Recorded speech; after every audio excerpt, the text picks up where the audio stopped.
Ça vous arrive certainement parfois de vous lever en ayant une simra, une joie phénoménale, une pêche réelle pour aborder la journée qui s'approche. Et parfois c'est complètement l'inverse. Dans une même journée, d'une heure à l'autre, on peut être dans un état d'esprit et être heureux, être tranquille, serein, et juste après être beaucoup plus sombre, beaucoup plus questionnant, douteux. Qu'est-ce qui se passe? Pourquoi est-ce qu'on change comme ça d'état émotionnel? Et est-ce qu'on doit s'en inquiéter? Le rabbi de Lubavitch dit dans une lettre, il faut surtout pas s'en inquiéter. En fait, il faut se dire que cette instabilité-là émotionnelle, elle est tout à fait normale. Dès l'instant où on lui donne de l'importance et du sérieux, alors à ce moment-là, elle devient importante et elle devient compliquée et elle devient problématique pour l'homme. Il ne faut pas lui donner trop d'importance. Ce qui est négatif chez l'homme dépend justement de ce libre arbitre, et ce qui est négatif et ce qui pourrait être parfois cet état-là émotionnel où l'on doute, où on se questionne, et où on peut même parfois s'en vouloir d'être dans un état émotionnel comme celui-ci ou comme celui-ci, on doit se dire qu'en fait, il ne faut même pas y penser, ne pas donner d'importance. Le rabbi nous dit, ne donnez pas d'importance trop à ces humeurs changeantes, balayez ça d'un revers de main. Rappelez-vous que vous avez un objectif et de faire ce que vous avez à faire, et la joie, elle nous permet toujours cela. De balayer, de pas trop se poser de questions, ne même pas s'en vouloir d'avoir ces moments de doute ou de questionnement. Boker Tov les Koulam, bonjour à toutes et à tous, je suis infiniment heureux de vous retrouver en cette magnifique matinée que Dieu nous offre sur la terre. J'espère que vous allez bien. On va aborder aujourd'hui notre 10e chapitre du Sha'ar Eichut Va'emuna, notre Tanya du jour, ainsi que celui de demain. On va faire les deux aujourd'hui en une seule fois, parce que c'est un même sujet dans la même partie du chapitre. Et ce que je vous inviterai à faire, c'est à commenter, à liker, à partager cette publication.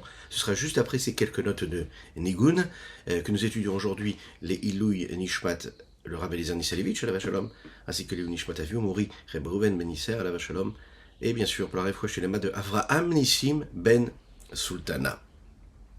Da-da-da, ya ya ya ya ya, da-da-da, ya ya ya ya ya.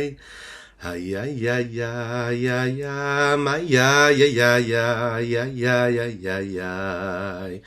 Ay ay ay ay ay ay.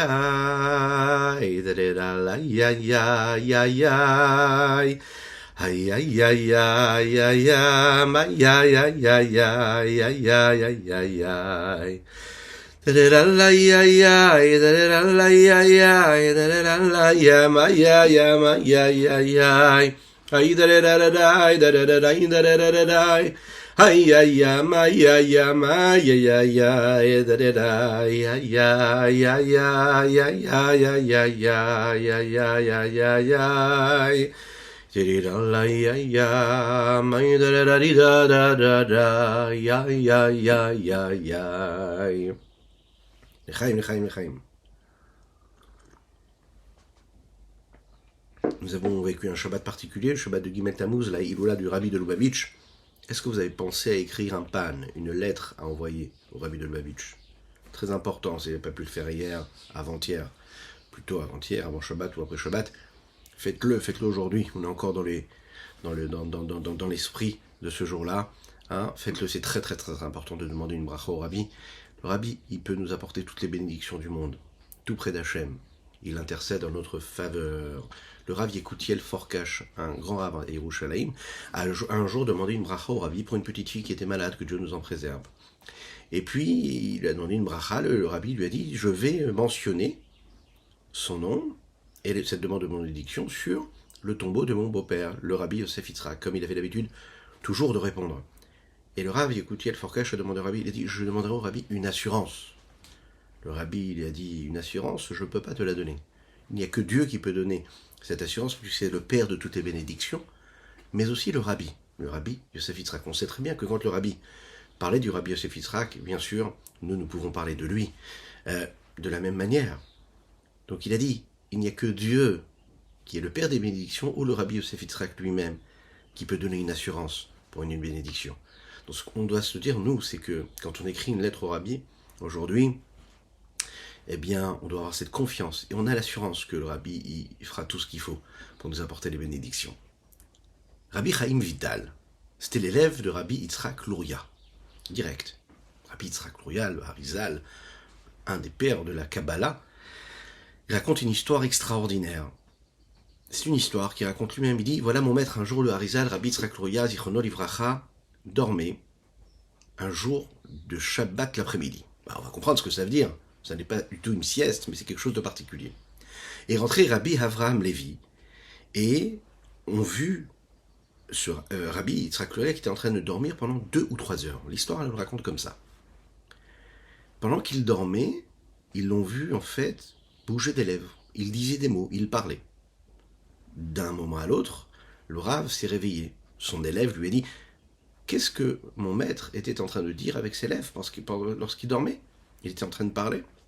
Il lui a répondu, il lui a dit « Sache qu'à ce moment-là précis, j'étais en train de dire et de prononcer et de partager dans ce que nous appelons Yeshiva Shel Ma'ala, dans cette maison d'études supérieures des mondes, des hautes sphères auprès d'Akadosh Baruch Hu, et on parlait de la paracha de Balak et la paracha de Bilam, les parachutes qu'on va en Eretz Israël lire cette semaine et en France la semaine prochaine, ou en Chutz La'aretz, dans tous les pays qui sont dehors d'Eretz Israël. Et j'étais en train d'étudier des sujets extraordinaires concernant ce moment d'histoire du peuple juif qui concerne Balak et Bilam. Alors il lui a dit, est-ce que notre cher maître pourrait nous faire partager avec nous ce qu'il a étudié là-haut? Et là, le Rabbi Yitzhak Luria de répondre, il dit, tu sais que il me faudrait 80 années consécutives pour te dévoiler ce que je viens d'étudier en 2 ou 3 heures. 80 années. Et je ne peux pas le faire. Ça va être compliqué. Alors, qu'est-ce qui s'est passé dans cette histoire? Si on dissèque un petit peu cette histoire et on analyse. Le Rabbi Yitzhak Luria, le Harizal, a dormi 2 ou 3 heures. Parfait. Il était dans le monde de la vérité, et dans ce monde de la vérité, il a étudié des sujets extraordinaires. Pour les enseigner à son élève, il le dit, il lui faudrait 80 années. Comment 2 ou 3 heures peuvent devenir 80 années? Si on fait un petit calcul rapide à vos calculettes, dans une année, vous allez voir, c'est vertigineux, ça fait peur. 8760 heures il y a. Dans une année. Comme ça, entre parenthèses, si on réfléchissait à ce que nous avons fait pendant toute cette année, qui vient de passer, 8760 heures. Qu'est-ce qu'on a fait de ce temps-là? Et Bezrat Hashem, qu'est-ce qu'on va faire de ces 8760 heures qui arrivent encore à partir de maintenant, de la minute qui arrive? Considérable.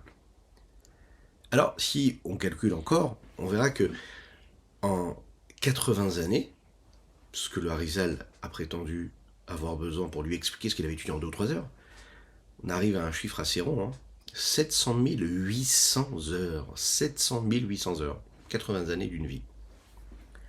Comment est-ce possible que le Harizal a enseigné en 2 ou 3 heures, à écouter et à étudier en 2 ou 3 heures, ce qu'il lui faudrait plus de 700 000 heures pour enseigner?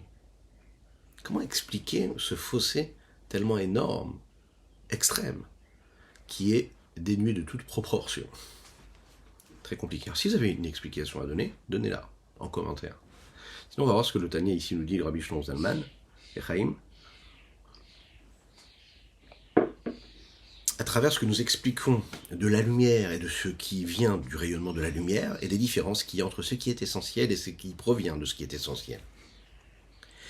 Dans les 2 chapitres précédents, nous avons répondu à une question. En tout cas, on s'est investi pour essayer de développer une question et trouver des réponses et des solutions à cette question. Comment se fait-il que l'unicité de Dieu puisse trouver une entente avec le fait que le Créateur est doté de 10 séphirotes, 10 midot, 10 vertus différentes qui sont différentes l'une de l'autre? Comment est-ce qui peut être unique et en même temps apparaître à travers ces 10 forces? La conclusion, c'était que le Créateur lui-même, lui, est bien plus élevé que ces considérations et que ces différences qu'il y a dans les différentes séphirotes. Il est bien plus élevé que toute description. Et en même temps, il est la source de ces différentes vertus-là. Et en même temps, ces vertus-là, elles sont en unicité totale. Comment est-ce que c'est possible? On a conclu dans le chapitre précédent en disant qu'en fait, on ne peut pas le comprendre. Un homme, il peut réfléchir, il n'arrivera jamais à comprendre ce qui n'est pas compréhensible, puisque lui, toute sa réflexion, Et son analyse intellectuelle, elle dépend de ses limites intellectuelles. Et par définition, ce qui est au-dessus des limites, tu ne peux pas le comprendre. Dans l'âme de l'homme, il y a 5 dimensions. Il y a ce qui est en bas, à savoir l'action. Il y a ce qui est au-dessus de l'action, il y a l'émotion. Au-dessus de l'émotion, il y a quoi? Il y a l'intellect. Au-dessus de l'intellect, il y a 2 choses.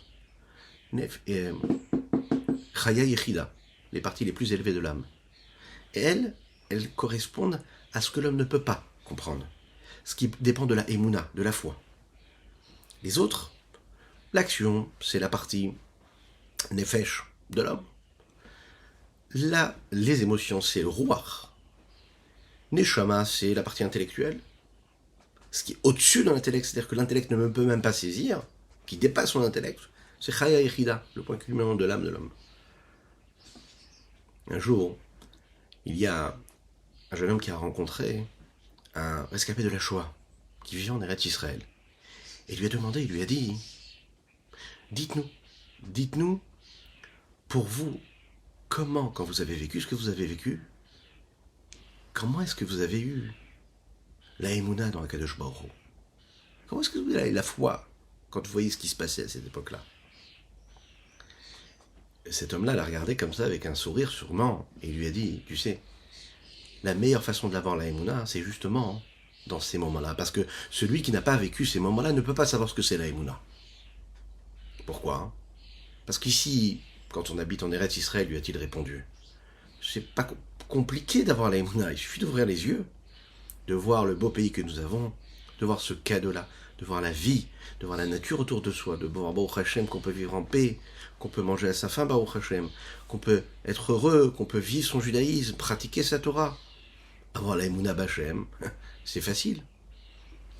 Dans les camps de concentration, pendant la Shoah, là, avoir la Emouna B'Hashem, c'est quelque chose d'énorme. Et il dit, c'est à ce moment-là, réellement, que la vraie Emouna s'est révélée. Et il y a un niveau qui est encore plus élevé que cela. Parce que ce niveau-là, il dépend de l'intellect. Quelque chose qui même peut dépasser l'intellect. C'est de réussir à avoir la Emouna, de réussir à donner sa vie, même quand on est dans un monde, ici, dans lequel nous vivons, dans Baruch Hashem, l'opulence matérielle et spirituelle. Comme le Rabbi en parle dans le Mahamar Vatat Tetzavé que nous avons pu étudier hier à l'honneur du Gimel Tammuz. Vatat Tetzavé, ce dernier discours que le Rabbi a distribué, c'est main propre, le dernier Mahamar qu'il avait corrigé et distribué, qui concerne le Mahamar de Purim Katan, qu'il avait distribué en Tafshin Nun Bet. Et là-bas, qu'est-ce qu'il dit? Il dit, quand les Juifs vivaient en Russie, ils faisaient Messirut Nefesh, ils donnaient leur vie. Oui, donnaient leur vie. Ils cassaient la glace pour aller se tremper au mikvé. Ils donnaient leur vie. Quand ils sont arrivés aux États-Unis, oh Hachem, ils ont trouvé l'opulence matérielle et spirituelle. Il y avait tout ce qu'il fallait. Ils pouvaient vivre heureux. Et malheureusement, là, ils n'avaient plus la force de faire Messirut Nefesh pour justement garder leur Torah et les Mitzvot. Ce qu'ils étaient capables de faire en Russie, donner leur vie, ils sont arrivés aux États-Unis où là où ils pouvaient tout faire, là ils ont tout, malheureusement, souvent abandonné. Qu'est-ce qui s'est passé? Parce que le véritable Messirut Nefesh, il est là. Quand tu es dans la tranquillité et la sérénité matérielle, que tu peux faire tout ce que tu peux faire. Tu peux faire et tu peux ne pas faire. Et tu fais quand même. Le Messirut Nefesh est encore plus grand. Parce qu'il n'y a rien, il n'y a pas de force contraire.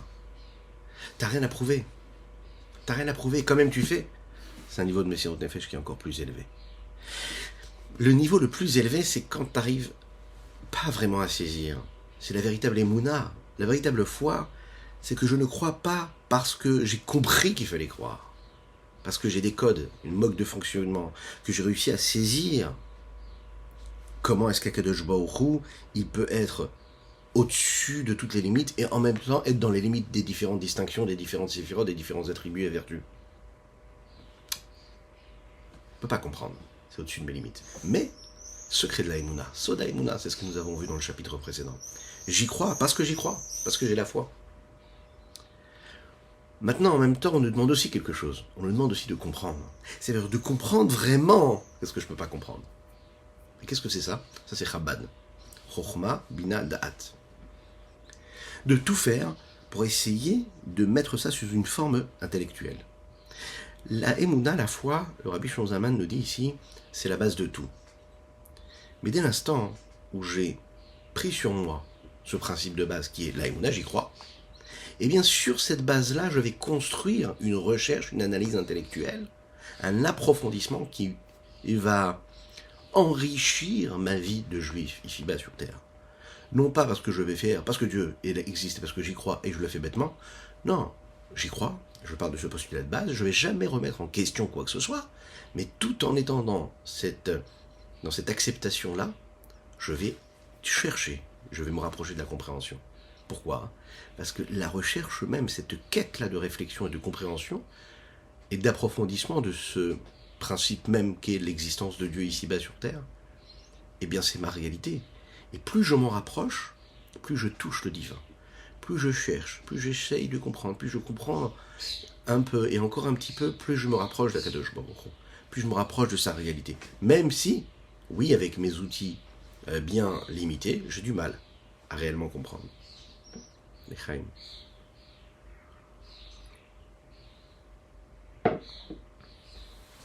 Et le chapitre présent que nous allons étudier va tenter d'expliquer, de manière partielle en tout cas, comment est-ce possible que le Créateur peut être unique, et dans cette unicité-là, tout en étant dans les 10 séphirotes différentes. On va trouver cela déjà en tirant un fil, qui correspond à la description que les Mekoubalim, les Kabbalistes, font des séphirotes. Nous appelons ça, les séphirotes, des orotes, des lumières. Or, la lumière, or Ein Sof, la lumière de l'infini. Dans d'autres sources, il y a d'autres descriptions qui ont été données, comme par exemple, en hébreu, le shefa, le koach, la force, l'influence, l'énergie, la vitalité. Quel rapport y a-t-il entre la description kabbalistique, qui elle correspond au or à la lumière, par rapport à la description qu'on est capable d'en donner dans d'autres livres de recherche et d'analyse, qui elles vont préférer choisir des descriptions telles que l'énergie, la vitalité, la force. La description de la lumière, elle, nous permet de percevoir et de créer un exemple, une métaphore qui se rapproche de ce que nous pouvons comprendre. On amène l'exemple même de ce principe même humain qui est la compréhension de ce qu'est la lumière pour comprendre comment les différentes séphirotes divines fonctionnent. La lumière classique, à laquelle on pense tout de suite, c'est le soleil que Dieu nous a offert quand on se lève le matin et qu'on voit la lumière du soleil qui éclaire. Et ce qu'on peut se faire comme idée de cette lumière-là, c'est justement ce qu'il y a dans la lumière et la lumière qui est celui qui éclaire. Cette lumière qu'il y a dans ce qui éclaire et ce que nous pouvons recevoir de cette lumière qui est éclairée. Que veut dire or et que veut dire maor ? Que veut dire la lumière et ce qui éclaire ? Le maor, c'est la source de la lumière même. D'accord ? C'est celui qui donne la possibilité au soleil d'éclairer. Il est la force initiale. De telle façon, quand il y a cette source de lumière, la lumière, elle peut sortir de celui qui éclaire. Quand on relit l'histoire de la création du monde, dans la première paracha de Bereshit, quand on parle de la lumière, qu'est-ce qu'on nous dit ? On dit « Vaikra Elokim la or yom, vela chosher kara laila » Et Dieu a appelé, il a nommé la lumière yom, jour, et l'obscurité, il a appelé la nuit. Par rapport au maor, ça veut dire au luminaire tel qu'il est, avant qu'il soit lui le soleil ou pas, le luminaire c'est dit comme ça.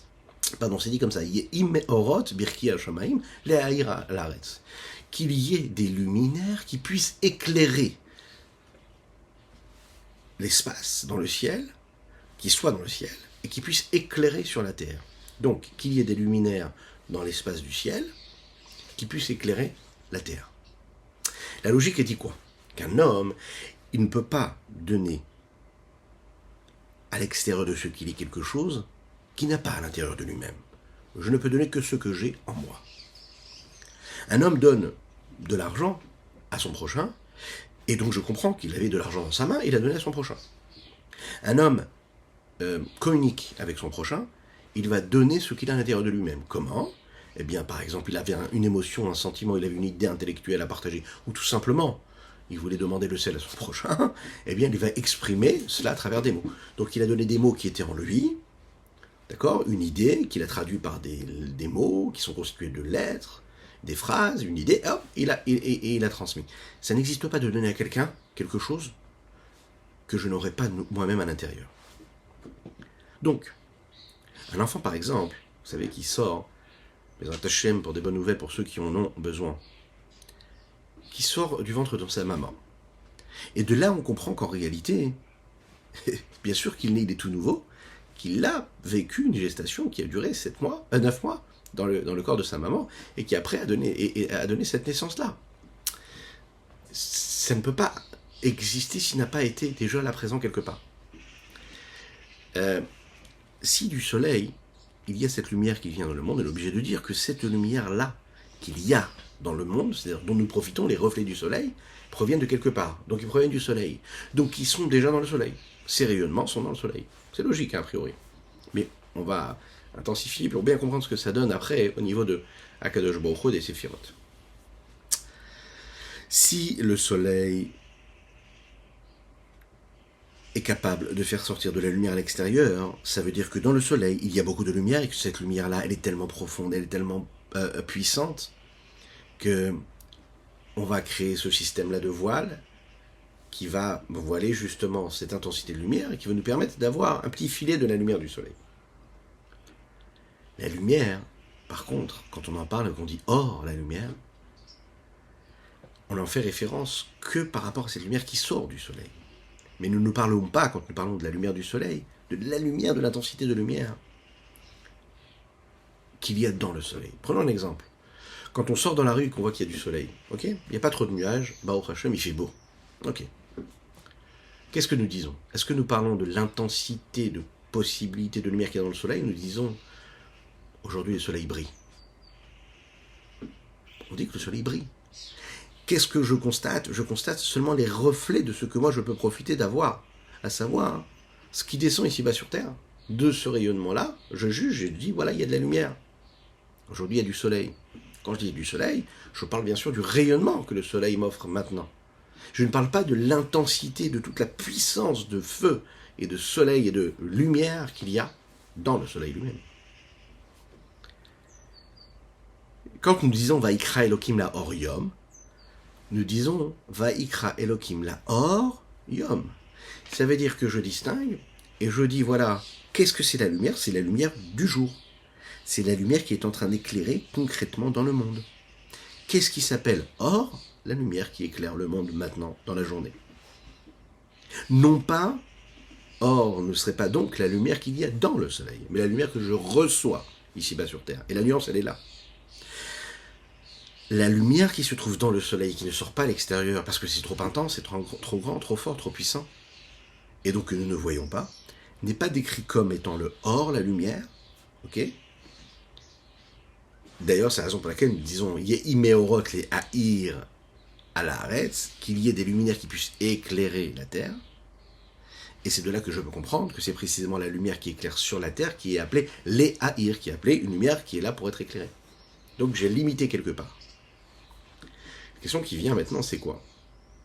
Pourquoi est-ce que c'est seulement la lumière qui sort du soleil qui est appelée de la lumière, alors que la lumière qui est dans le soleil n'est pas décrite de cette façon-là? Pourquoi quand je parle de la lumière, je parle de la lumière en tant que lumière que je reçois, et pas de la lumière qui est là en potentiel? La lumière qu'il y a dans le soleil, j'en parle pas. En d'autres termes, pourquoi est-ce que la première fois qu'on nous parle de la lumière et qu'on nous rappelle et qu'on nous dit, on nous fait savoir, tu sais que dans un soleil, il y a de la lumière. On nous parle de cette lumière que nous recevons et non pas de l'intensité de la lumière qui est à l'intérieur. La réponse, elle est comme ça. Chaque chose, chaque élément, c'est un principe, reçoit une appellation et un nom et une définition quand il est séparé, quand il a une certaine indépendance. La lumière qu'il y a dans le soleil, elle, n'est pas indépendante. Elle est en unicité totale avec le soleil lui-même. Je ne peux pas la décrire pourquoi. Parce que la lumière du soleil, c'est le soleil. C'est une seule chose. Alors que le reflet de lumière que je reçois ici-bas, lui, il a subi tout un système d'enchaînement, de voiles, qui permet en fait à l'humanité de profiter d'un rayonnement. Il y a eu une forme de séparation, d'indépendance qui s'est créée. Mais la lumière, toute l'énergie première qu'il y a dans le soleil, elle n'est pas séparée. Elle est le soleil lui-même.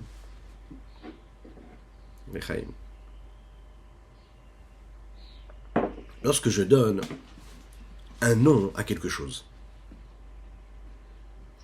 Alors l'intention, c'est de quoi? C'est de lui donner une particularité, une singularité, une forme d'indépendance et une importance particulière, quelle qu'elle soit d'ailleurs. Par exemple, lorsqu'on donne le nom à un enfant qui naît, eh bien à ce moment-là, on lui donne un nom. Ça veut dire que c'était un enfant, par exemple, qui a vécu, qui était né, qui était là depuis 9 mois dans le ventre de sa maman, mais tant qu'il n'avait pas de nom, il n'existait pas en tant que tel. Pourquoi? Parce qu'il était en unicité totale avec sa maman. Il n'était pas un élément différent. Quand il sort de sa maman, alors à ce moment-là, qu'on a coupé le cordon ombilical, alors qu'est-ce qui se passe? L'ombilical, qu'est-ce qui se passe? Alors il devient indépendant. Il va devoir se nourrir tout seul, en bonne santé, Bezrat Hashem, jusqu'à 120 ans. Il se sépare de ce que sa mère lui donnait. Juste avant, il n'était que l'énergie de sa mère. À ce moment-là, on va lui donner un nom. Avant, on ne donne pas de nom. C'est l'explication que nous pouvons donner à cette lumière du soleil lui-même. Bien sûr qu'il y a de la lumière dans le soleil, et qu'il y a une lumière dans une intensité, avec une intensité, une puissance phénoménale. Encore bien plus forte que la lumière qui sort du soleil et que le rayonnement dont nous profitons, Baruch Hashem. Mais dans le soleil, la lumière est en unicité totale avec le luminaire lui-même, et il n'est pas indépendant. Automatiquement, on peut comprendre que je ne peux pas donner une description à la lumière qu'il y a dans le soleil, parce qu'il est le soleil lui-même. Quand la lumière sort du soleil, alors je peux le séparer de sa source et le décrire en tant que lumière, à l'inverse du soleil qui lui est un soleil qui est le luminaire. Regardons dans les mots ce que le Rabbi Shlomo Zalman nous dit. Achmikol makom. Il faut savoir tout de même quand même que O'il vedibra Torah kileshon bene Adam. Puisque la Torah a parlé selon le langage des hommes, les shaker et taozen, afin de calmer un petit peu l'oreille humaine, qu'elle puisse supporter ce qu'elle va entendre. Les cartes Nitan Reshut et Chachma Emet, c'est la raison pour laquelle il a été donné la permission aux sages de la vérité, ce que nous appelons les sages de la Kabbalah, les Daber Besifirot Bederech Mashal, d'utiliser les Séphirot, ce que nous appelons entre guillemets les Séphirot, comme une allégorie, comme une métaphore qui nous permettrait de comprendre un petit peu le système de cette énergie, de cette lumière ou énergie en fonction. Vikaru Otam Orot, et eux par contre, les Mekoublim, ils ont appelé ces Séphirot-là des lumières, qui dit je suis à l'idée à Mashal Azé, afin que grâce à cet exemple et cette métaphore-là, on puisse comprendre, on puisse comprendre quand même ce qu'est ce principe-là de l'unicité même de Dieu. Comme un exemple qui est un aperçu de ce qu'est l'unicité même de la lumière et l'union qui est entre le soleil, qui se trouve dans le corps même du soleil lui-même, avec le corps même du soleil qui lui est après le Maor, celui qui éclaire, le luminaire.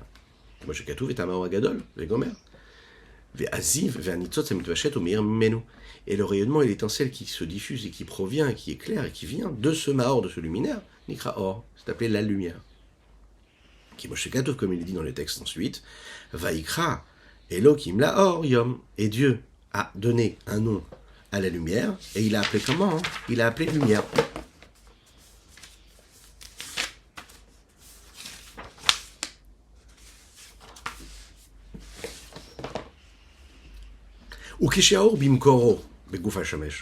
Maintenant, quand la lumière est dans sa source, c'est-à-dire dans la source même du corps même du soleil, ou meyuchadimo, il est en unicité totale avec lui,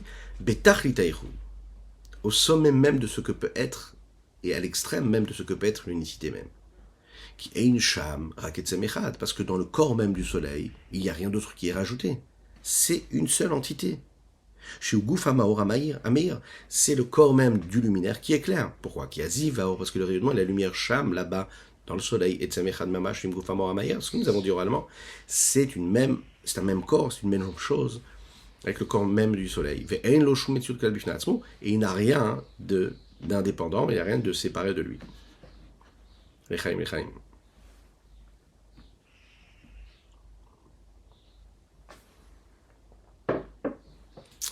Un jour, le Rabbi Rachab, le Rabbi Shalom Dovber, qui est le 5e rabbi de la dynastie Chabad, voyageait avec son fils, le Rabbi Yosef Yitzhak, le rabbi précédent. Ils étaient à Vienne pour passer quelques jours de repos. Un des jours, le Rabbi Yosef Yitzhak a vu que son père, à 5 heures de l'après-midi, avait les yeux ouverts, concentré dans sa pensée, complètement séparé et complètement isolé de tout ce qui se passait autour de lui, comme si qu'il ne ressentait rien, qu'il n'entendait rien, qu'il ne voyait rien. tellement plongé dans sa pensée, qu'il est resté comme ça, écoutez bien, pendant 10 heures, concentré avec les yeux ouverts. Jusqu'à 3h45 du matin, l'histoire raconte ici. Et là, il s'est réveillé de sa pensée, et il a commencé à se poser la question, et à s'inquiéter, où est-ce qu'on est? Quelle heure est-il? Quel jour nous sommes? Vraiment, comme si qu'il venait de quelque part, et qu'il n'était pas capable de savoir là où il était. Quelques jours après, quelques temps après, il a été su que, écoutez bien, les idées auxquelles il a pensé pendant ces 10 heures, le Rabbi Shalom Dovber, ont créé les bases et les fondements à cette longue série des discours chassidiques qui sont appelés des discours, écoutez bien, qui comprennent 144 discours différents, qui sont une suite, ce que nous appelons le Hemsher Besha Hacheik Dimu, de l'année Tavresh Ain Bet jusqu'à Tavresh Ain Vav, en langage profane, de 1912 à 1916. Pendant ces 4 années-là, le Rabbi Shalom Dover va dire prononcer 144 textes, discours qu'on rappelle de temps en temps dans nos cours de Chassidut, qui sont des cours où on approfondit dans des discours, dans ces mamarim-là. C'est assez souvent difficile à comprendre, assez profond. Et vous avez 1500 pages qui ont été écrites. Et attention, il n'y a pas d'espace entre les lignes, ça s'enchaîne. Il n'y a pas de paragraphe quasiment. Voilà. Et comprendre ça, c'est ce qu'on étudie à l'Yeshiva. Est-ce qu'on peut étudier, qu'on doit étudier même après la Yeshiva?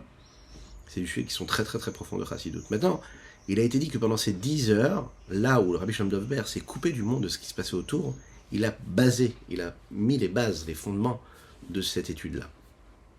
La question qui se pose ici, c'est comment ça se fait?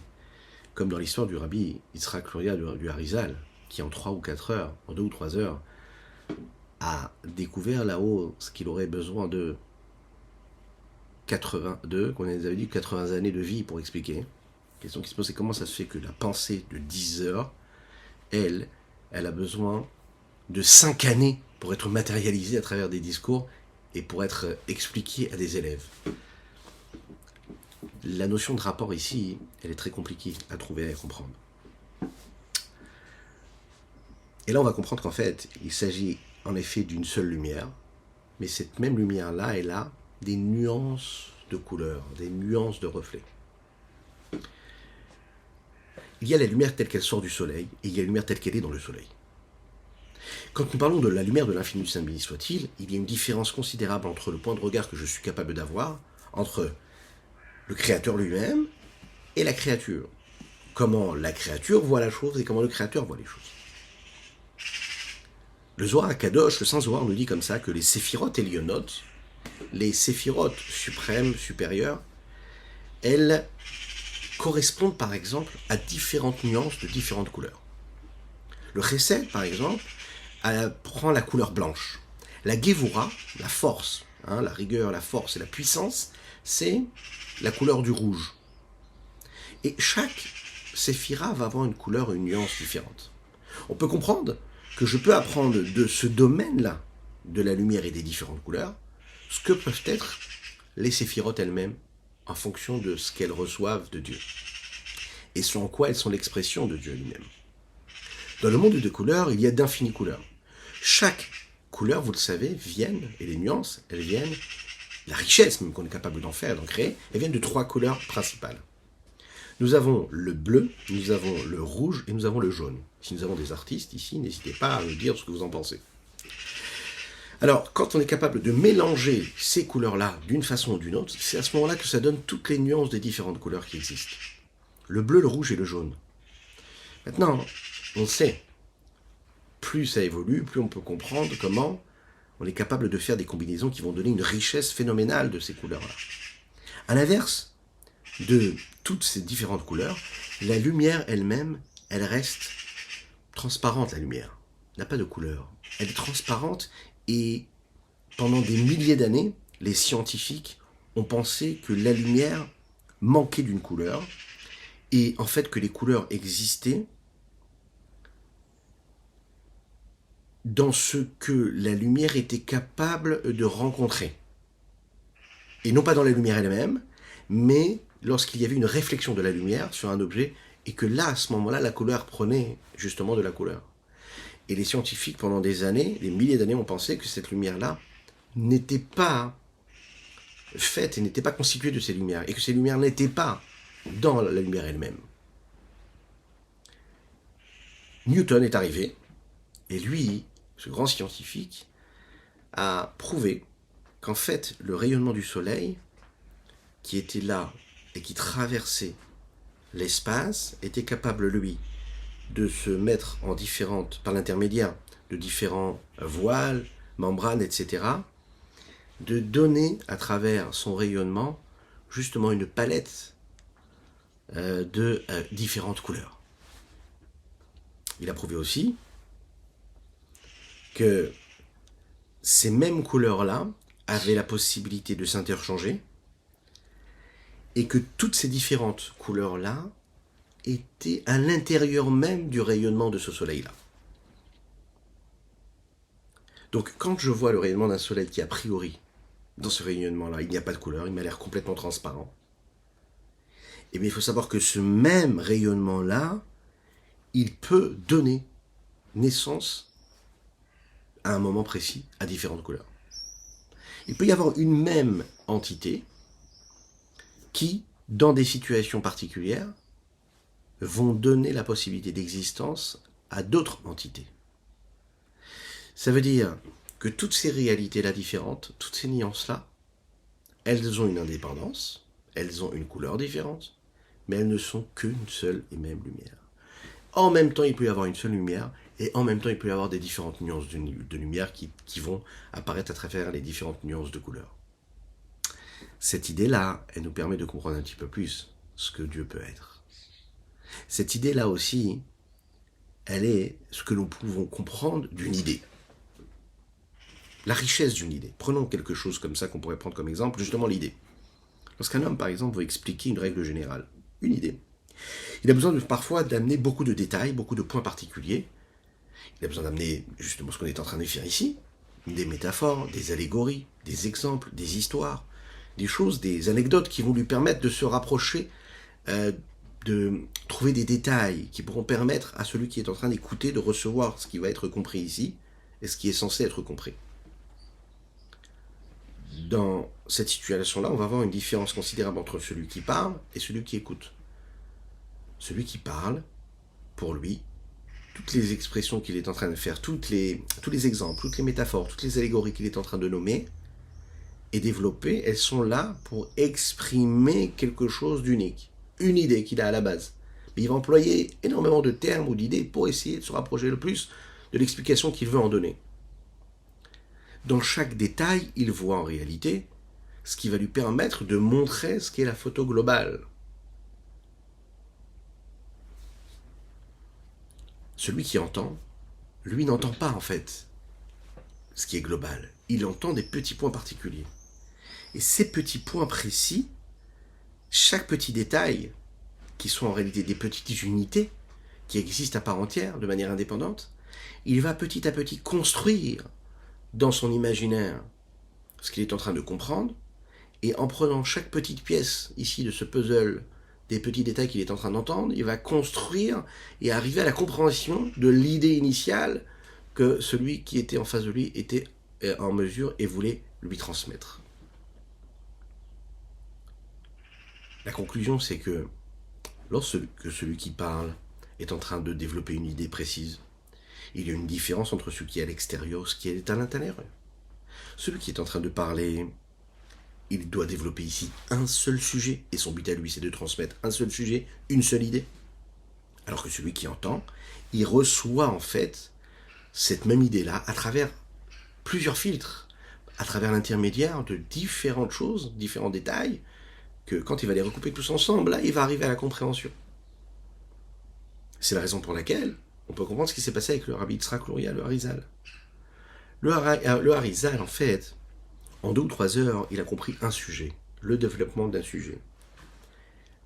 Mais pour l'expliquer à des personnes qui sont à l'extérieur de ses capacités à lui, il va lui falloir d'infinis détails, d'infinis mots, exemples, métaphores, anecdotes, explications, qui, toutes ces explications-là et ces anecdotes, etc., il lui faudrait des années, d'ailleurs 80 années pour les expliquer.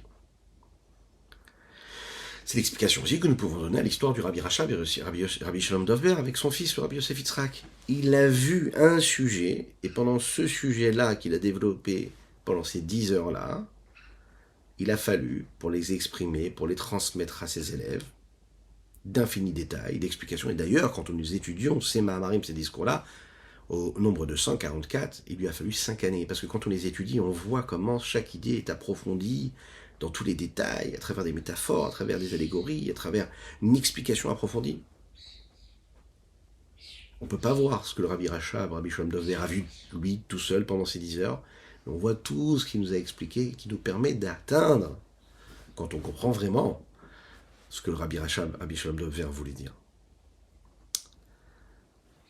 Mechaim, Mechaim.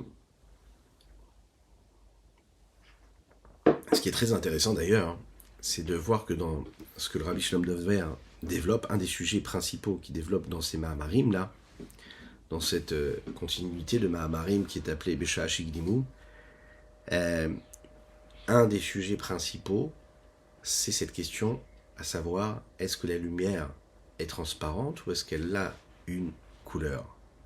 Et le Rabbi Rachab ne parle pas de la lumière ici matérielle, mais parle de la lumière de l'infini, du Saint béni soit-il, que nous appelons le Or Ein Sof, qui lui est clair dans les séphirotes. Est-ce que la lumière simple, d'accord, abstraite, on va le dire même, allez, transparente, et n'est pas descriptible, n'est pas quantifiable, qualifiable, ou bien on va dire que la lumière, elle, peut avoir une consistance, elle peut être exprimée à travers une couleur particulière qu'on va lui donner, et qu'elle devient en fait cette sphira, cette lumière-là, qu'elle est. Donc, étant donné qu'elle est dans cette sphira-là, alors cette lumière-là correspond à cette sphira parce qu'elle a cette forme et cette couleur. On va le dire dans ces mots-là. La conclusion globale de ce qui est dit là-bas, c'est que la lumière, bien sûr, c'est une lumière qui est abstraite, qui est simple, dans ce mot-là, mais il y a dans cette lumière-là un potentiel qui est en fait imaginaire, quelque part. C'est la raison pour laquelle quand cette lumière-là prend forme et prend corps, cette lumière-là éclaire dans les outils qui sont les réceptacles, qui sont appelés les séphirotes, et il prend une forme, un peu comme la lumière physique matérielle qui était transparente, mais que quand on lui donne différentes, quand elle est sujet à un changement atmosphérique, on va dire, là, à ce moment-là, cette lumière, elle prend une autre couleur. Et bien c'est pareil, la lumière de Dieu, elle reste toujours une lumière de l'infini, complètement abstraite et simple, et dès l'instant où elle passe à travers le filtre de ces séphirotes, eh bien elle va prendre une couleur différente. C'est la même couleur, mais j'ai mis un filtre, j'ai mis des vitraux dans une pièce qui sont des vitraux de couleur rouge, et bien le reflet de lumière que j'aurai dans la pièce sera une lumière un peu rouge. De l'autre côté de la pièce, il y a des vitraux qui sont bleus, et bien je recevrai une lumière qui sera beaucoup plus proche du bleu que du rouge. Mais la lumière, c'est la même en fait. Il y a un seul créateur, mais il y a différentes expressions de ce créateur-là. Regardons dans les mots ce que le Rabbi Shlomo Zalman dit ici, afin de conclure ce que le Rabbi Shlomo Zalman nous dit ici. Vekadevarim aele. Mamash, c'est un petit peu comme ces choses-là. Plus qu'un petit peu. La lumière et les réceptacles. Les vertus de Dieu et sa volonté et sa sagesse dans le monde d'Atsilut. Avec son essence, l'essence même de Dieu. Qui il s'habille à l'intérieur d'eux, et il s'unit avec eux. Puisqu'ils proviennent, ces séphirotes-là de Dieu,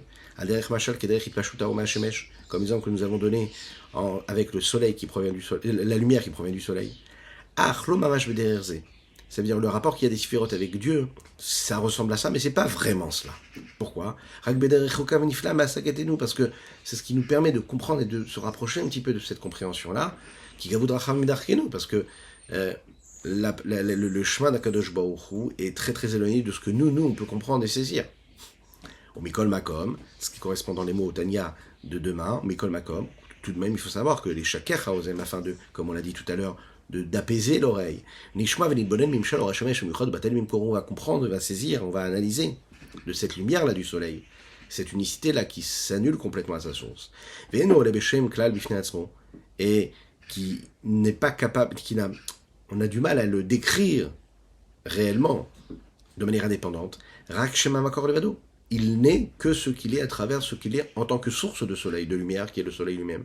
Et bien c'est la même chose, car kol midotav shel HaKadosh Baruch Hu tzano v'chobarto bechokmato, toutes les différents traits de caractère et de vertu de Dieu, et sa volonté et sa sagesse, enanolot v'nikraot beshemot elu klal, non pas de nom, et là les gaban ivrem et l'unim tartonim, que pour les créatures supérieures ou inférieures, dans les mondes de Bria, de Yetzira, de Sia, là ils ont une distinction indépendante.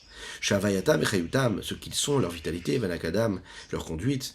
Shakadosh Baruch Hu me'avim chayotam manigam, c'est Dieu qui les crée, c'est Dieu qui les fait vivre, qui les conduit et qui les dirige. Ou birsono v'chormato minato v'dato, cela vient de sa volonté, de sa sagesse, sa compréhension et son savoir, mais tapshot miutot avakadosh Baruch Hu, akadoshot, qui s'habille dans ces différentes midot, ces différentes vertus saintes à lui, qui est quoi, qui sont les 7 midot d'Akadosh Baruch Hu.